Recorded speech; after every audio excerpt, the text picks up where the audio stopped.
नमस्कार, आप देख रहे हैं दैनिक रणघोष न्यूज, बेहतर बदलाव की आवाज। वीडियो की शुरुआत करने से पहले आपसे अनुरोध है कि हमारे चैनल को सब्सक्राइब जरूर कर लें। आइए सुदेश कटारिया से मिलते हैं, जिनका बचपन बारिश में नहीं संघर्ष के पसीने से नहाता रहा। हरियाणा सरकार में मुख्यमंत्री के chief media coordinator Sudesh Kataria से मुलाकात इसलिए जरूरी नहीं कि वे सरकार में महत्वपूर्ण पद पर कार्यरत है। उनकी चर्चा इसलिए भी नहीं की जा रही है कि वे भाजपा विचारधारा से जुड़ाव रखते हुए दलित समाज का प्रतिनिधित्व करते हैं। उन्हें यह सोचकर भी चर्चा में शामिल नहीं किया जा रहा कि वे सरकार और मीडिया के बीच में एक पुल का काम कर रहे हैं। दरअसल हम जिस सुदेश कटारिया से आपको मिलवाने जा रहे हैं, उसके लिए गुरुग्राम जिले में उनके गांव सिकंदरपुर आना होगा। यहाँ के बड़े बुजुर्ग बताएंगे असली सुदेश कटारिया कौन है। सरकारी स्कूल में चपरासी रहे स्वर्गीय लखीराम और स्वर्गीय शांति देवी की 4 बेटियां और 3 बेटों में 5वें नंबर पर सुदेश की पारिवारिक पृष्ठभूमि ठीक उसी पीड़ित शोषित समाज का चेहरा रही है जिसे बदलने के लिए बाबा साहेब भीमराव अंबेडकर ने अपना पूरा जीवन लगा दिया था। लखीराम की पैगार इतनी नहीं थी कि पूरे परिवार के लिए भरपेट भोजन भी जुटा सके, इसलिए वे ड्यूटी से आने के बाद गांव के आसपास जमीनी रेत में नजर आते झुंडों को काटकर घर ले आते थे। उसे कूटकर मुंज बनाते और उसकी रस्सी बनाकर बाजार में बेचते थे। उधर सुदेश की मां शांति देवी पति का सहयोग करने के साथ साथ जमींदारों के यहां से कटड़ी को बटाई पर ले आती थी, जिसे 2-3 साल बाद भैंस बनना होता था।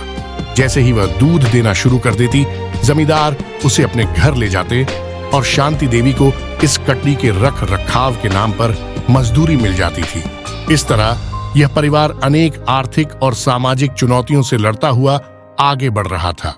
सुदेश ने जब से होश संभाला, माता पिता, बड़े भाई बहनों को घर में भरपेट भोजन के लिए लड़ते जूझते हुए देखा। उसने अपने गांव के प्राइमरी स्कूल से 5वीं करने के बाद 4 किलोमीटर दूर खेड़की दौला गांव के सरकारी स्कूल से 10वीं की पढ़ाई पूरी की। किसी तरह नौकरी मिल जाए इसलिए ITI में दाखिला ले लिया।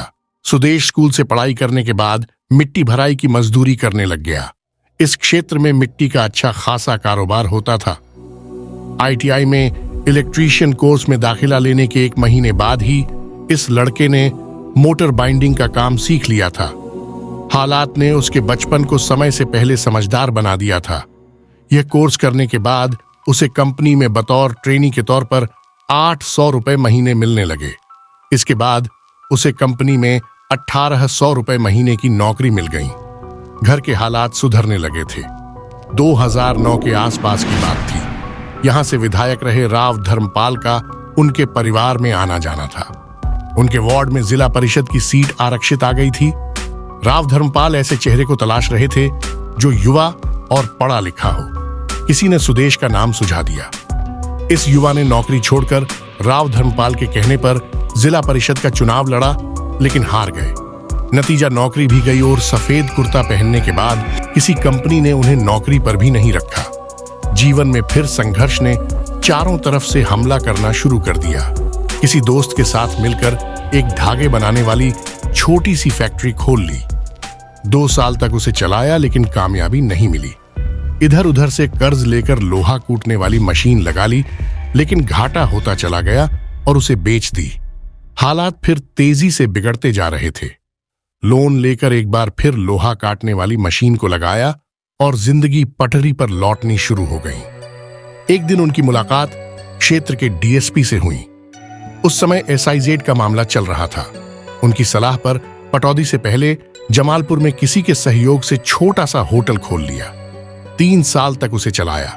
हालात अलग अलग चेहरे बदलकर उसकी परीक्षा लेता जा रहा था। जिसने होटल करवाया उसने एक दिन उसे होटल पर ही वेतन पर रख लिया। इसी दौरान 2009 में हरियाणा विधानसभा चुनाव की हलचल शुरू हो गई।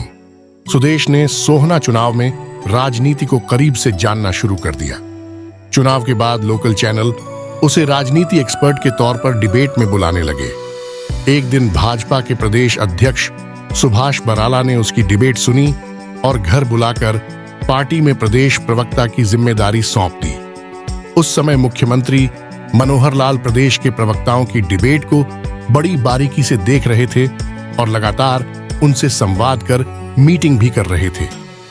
उन्होंने सुदेश के संघर्ष में छिपी समझ और संवाद में सीधी सपाट बात को अच्छी तरह से समझ लिया था। इस तरह सुदेश को पार्टी में और बेहतर करने के अवसर मिलते चले गए।